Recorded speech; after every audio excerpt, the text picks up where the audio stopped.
What is going on, guys? Welcome back to the channel. And we have a big game coming up this Sunday, a huge game. One of the most important regular season games I can ever remember for the Jaguars in pretty recent history. And the Jaguars this Sunday have their annual London matchup against the division rival Houston Texans. The Jaguars are coming into this game at 4-4, while the Houston Texans are 5-3. Now, this is a 9:30 a.m. kickoff on Sunday. It is one good thing about this, though. It is a fall back situation, so your body time is going to feel like 10:30, but your clock is going to say 9:30. So that helps a lot of you night owls out a little bit. But the reason why I say this game is so important is just because of playoff implications. I mean, the Jaguars at 4-4, they need this game so bad if they want to not only stay competitive in the division, but also stay competitive within actually the wild card race.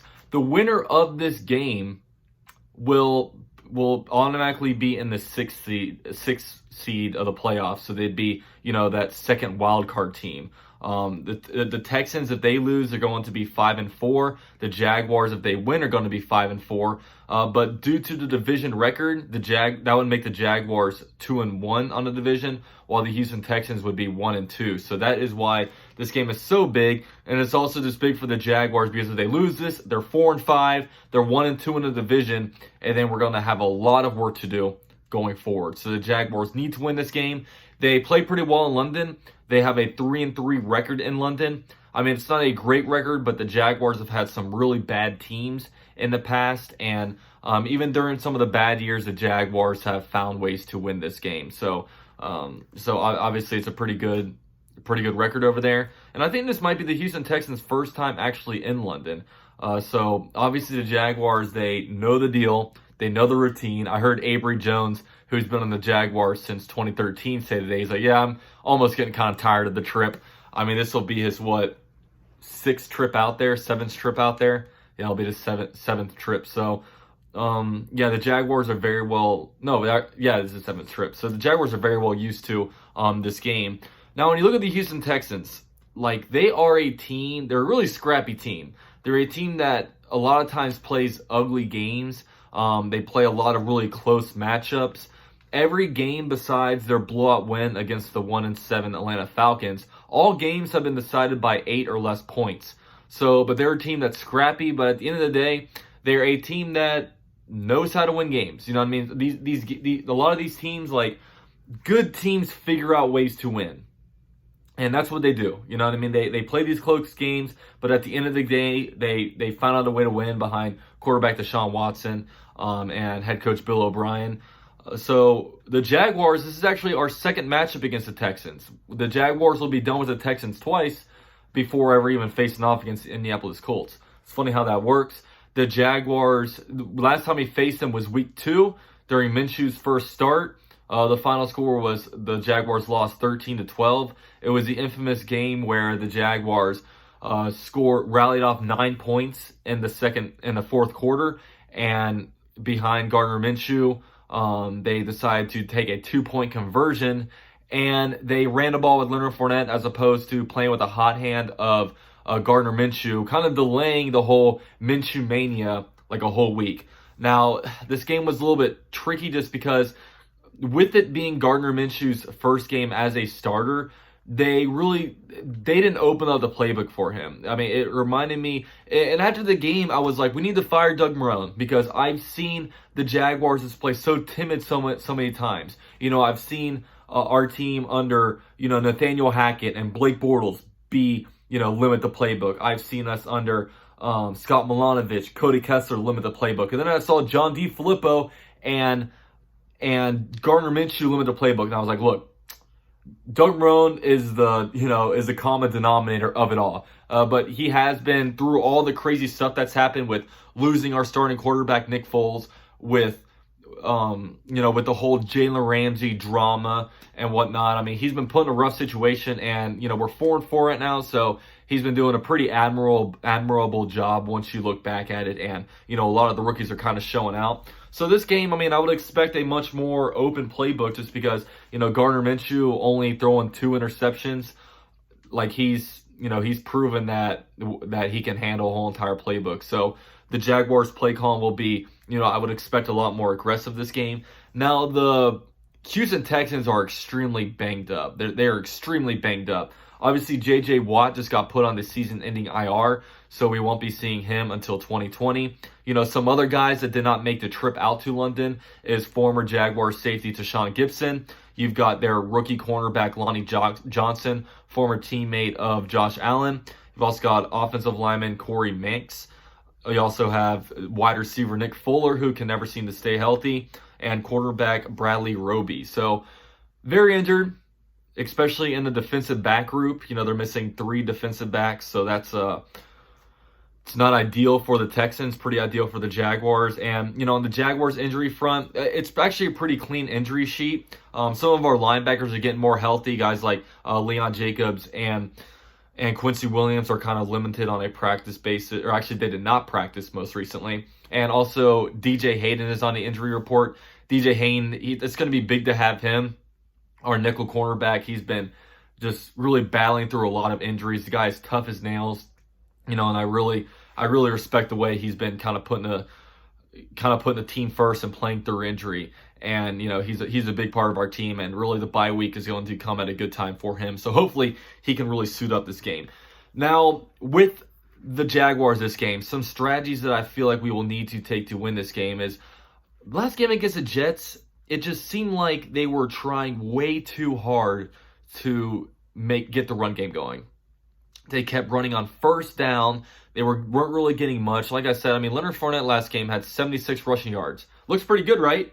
But 66 of those rushing yards came off of one run on the first drive. So after that run, Leonard Fournette had 10 yards on the ground. So, and they just kept running on first down. They kept getting us in 3rd and longs. And luckily, Gardner Minshew was able to convert. But I would like to be in a situation where we set up the run with the pass. Maybe do a lot of empty backfields for Gardner Minshew and let him test out the secondary of the Houston Texans. And then once we get these guys on their heels, expecting pass plays, that's when we're going to be able to get Leonard Fournette to just pound the ball up the middle, punch it right in the Texans' mouth, and get positive yardage on that. And I feel like that will be a good strategy for the Jaguars. And just, right now it almost seems like a big strength of the Jaguars is the passing game. The Jaguars wide receivers has been doing phenomenal this year, whether it be DJ Chark, Chris Conley, D.D. Westbrook. I've liked our wide receiving core so far. So another thing is, like, the Jaguars, as we all know, they've been pretty horrible in the red zone, and we got to find a way to convert these field goals into touchdowns. You can score a bunch of field goals against the Bengals, against the Jets, and still win. But a few weeks ago we weren't scoring touchdowns against the Saints, and obviously the Saints are a really good team, and we lost to them. The Texans are a good team. They're not as good as the Saints, but they're still a good team. AFC South champion, reigning AFC South champions. They're 5-3 going into this game. So that's a team that, we're going to obviously have to convert red zones.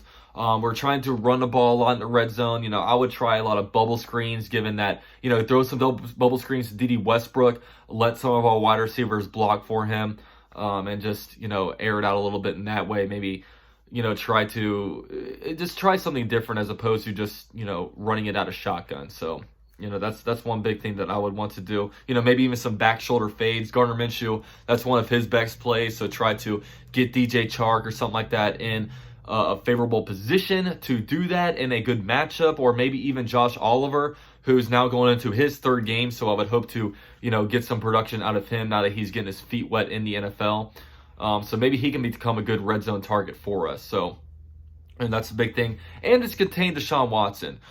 The Jaguars, I would expect a lot of man coverage this game. Now, usually going into this game, the first thing you're excited about is the whole DeAndre Hopkins versus Jalen Ramsey matchup.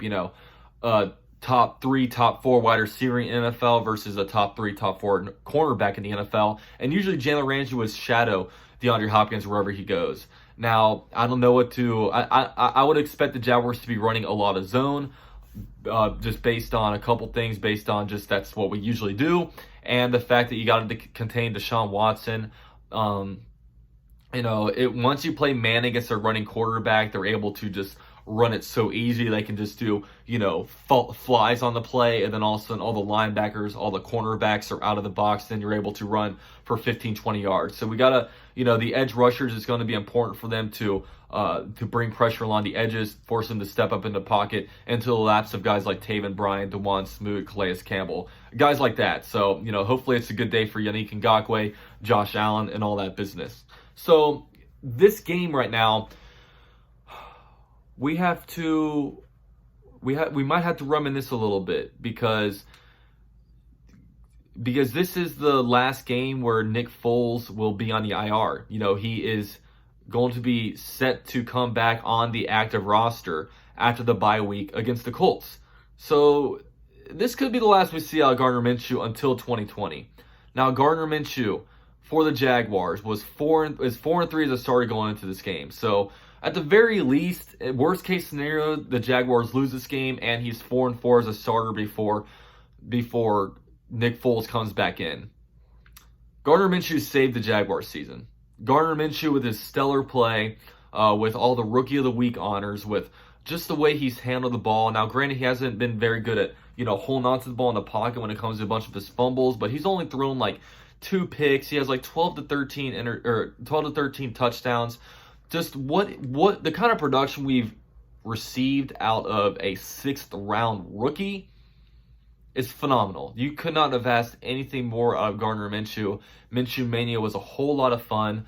We'll see this game, if he puts up another performance like he does against the Jets where he throws, 3 touchdowns, 0 interceptions, puts up, 250 to 300 yards. The Jaguars coaching staff, Doug Marrone and company is going to have an extremely tough decision to make. But, overall, Gardner Minshew saved the Jaguars season. Love the kid. Love everything about him. The Jaguars cashed in a lottery pick with that 6th round pick. And just big shout out to Gardner Minshew for what he's done for the Jaguars. Now, that'll do it for this recap video. Now, before I kind of end this, I do want to say that I think this is a really good matchup for the Jaguars. Obviously, the first game we lost 13-12. But this game, I just feel like with how injured their defense is, with how well our defense has been doing, especially just rushing the passer. Josh Allen is I think 3rd or 4th in the whole entire NFL with QB pressures. Yannick Ngakoue is getting out of this whole hamstring injury, and he's been an absolute animal. We've been having more defensive linemen step up. Taven Bryan has been doing a hell of a job. DeJuan Smoot now has 4 sacks on the season. And I have even mentioned Calais Campbell. So, the D-line has just been doing fantastic. Trey Herndon filling in for Jalen Ramsey. He has been phenomenal. Obviously, he has 2 interceptions. And Jalen Ramsey doesn't have any interceptions this year. And he's been just really good for the Jaguars. I feel like the Jaguars are clicking at the right time. And this is a key game for us to win before the bye week. And, then we look on to the Colts and Titans. And, the Jaguars would be sitting at 5-4. And it's just, it would be an outstanding position for the Jaguars to be in. And we absolutely need this win.